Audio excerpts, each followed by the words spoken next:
बकरी एक साथ पानी पीते थे। ये वो इस बीच में कश्मीर में मनाई जा रही थी और कश्मीर से सिर्फ 2 लोग, मैं और मेरे दोस्त बशारत अहमद, जो के बाद में डायरेक्टर दूरदर्शन रिटायर हुए, हम कॉलेज की तरफ से उस समारोह में रहे, ट्रेनिंग ली, गांधी को समझा, खादी शुरू की और गांधी पर लेक्चर 15 दिन सुनने को मौका मिला और तब से उनकी विचारधारा हमारे दिमाग में चली गई। गांधी जी की विचारधारा से ही शुरू की। अगर 1980 का मेरा पार्लियामेंट का जब मैं पहली दफा एमपी बना तो लोग बायोडेटा पढ़ेंगे तो 69 में जब गांधी जयंती, गांधी जी की शताब्दी मनाई जा रही थी, 100 साल उनके जन्म की, मैं एसपी कॉलेज एक नई लड़ाई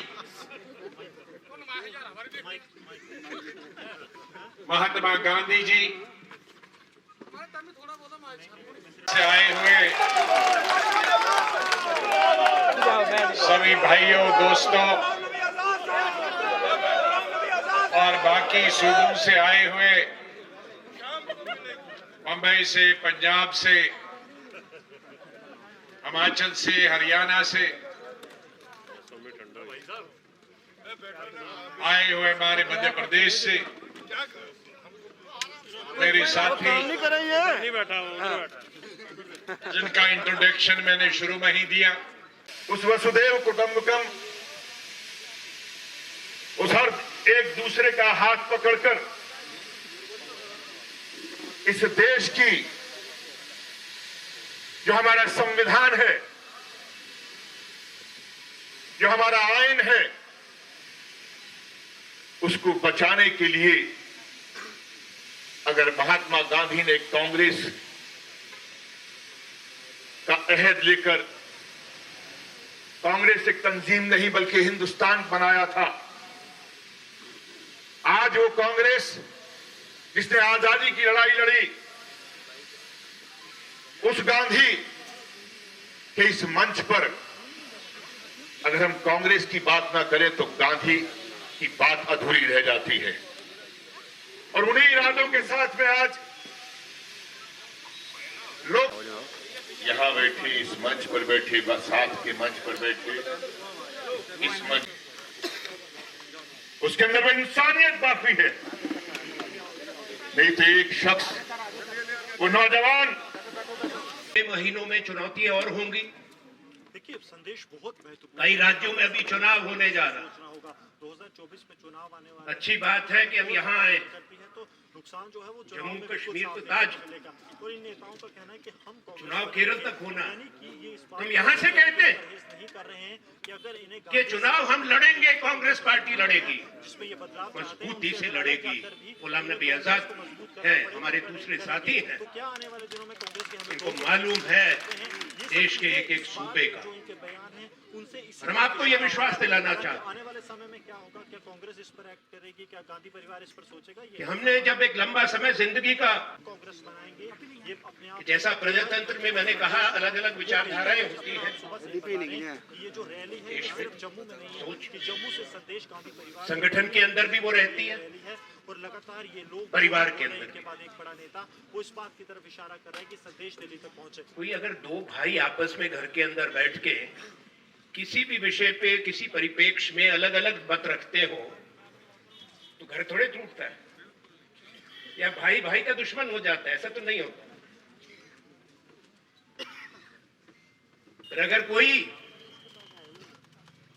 अपना मत ना व्यक्त करे देखते आ रहे हैं कि गुलाम नबी आजाद को किस तरह का समर्थन मिल रहा है, कि इसका मतलब कोई क्या निकाल ले, के समर्थन में आ रहे हैं, यानी फिर वो ना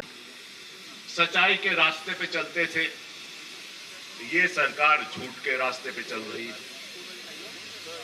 गांधी जी अहिंसा को गले लगाते थे, ये हिंसा को गले लगा रही है। तो बात तो ये गांधी जी की करते हैं, लेकिन ना सच्चाई का रास्ता अपनाते हैं और ना हिंसा का रास्ता अपनाते हैं। अब मैं साधारण रूप से आपसे कुछ ऐसी बातें करना चाहता हूं जो देश की जनता समझ पाए कि गुलाम नबी आजाद साहब का असल रोल क्या है। आप कई बार हवाई जहाज में चढ़ते होंगे और हवाई जहाज में सच बोलने का मौका है और आज सच ही बोलेंगे।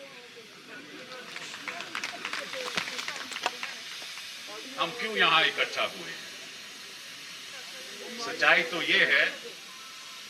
कि कांग्रेस पार्टी हमें कमजोर होती दिख रही है और इसलिए हम यहां इकट्ठा हुए हैं और पहले भी इकट्ठा हुए थे। हम इकट्ठा होकर इसको हमें मजबूत करना है। तक रोया, प्रधानमंत्री तक रोया, इसलिए नहीं रोया। शायद बहुत कम लोगों को इस बात का याद होगा वो वाकया जब गुलाम नबी आजाद साहब संसदन में थे और उस सदन के अंदर विजय राजे सिंधिया ने, राजमाता ने आरोप लगाए थे। नाराज नहीं हुए थे आजाद साहब, उन आरोपों से नाराज नहीं हुए थे, कोई गिरोहबाज नहीं बने थे, कोई गिरोह नहीं बनाया था, बल्कि उस रोज उन्होंने बड़ी लहीमी के साथ में कहा था, मैं इन आरोपों को बहुत संजीदगी से लेता हूं और मैं ये तय करता हूं कि सरकार की तरफ से कमेटी बने, जिस कमेटी के अध्यक्ष अटल बिहारी वाजपेयी जी हो, लाल कृष्ण आडवाणी के साथ में जैसे मेंबरान हो, और वो जो फैसला करेंगे 15 दिन में इसका फैसला है और वो जो फैसला करेंगे मैं उस फैसले को मानूंगा। ये लहीमी थी, ये इस देश की परंपरा थी, ये गांधी का विचार था, वो सोच थी कि सामने वाले को सुना जाए, उसके मजबूत इरादों को समझा जाए, उसके नेक इरादों को समझा जाए, तभी ये देश और गांधी की सोच से बनी हुई ये कांग्रेस पार्टी आगे बढ़ सकती है।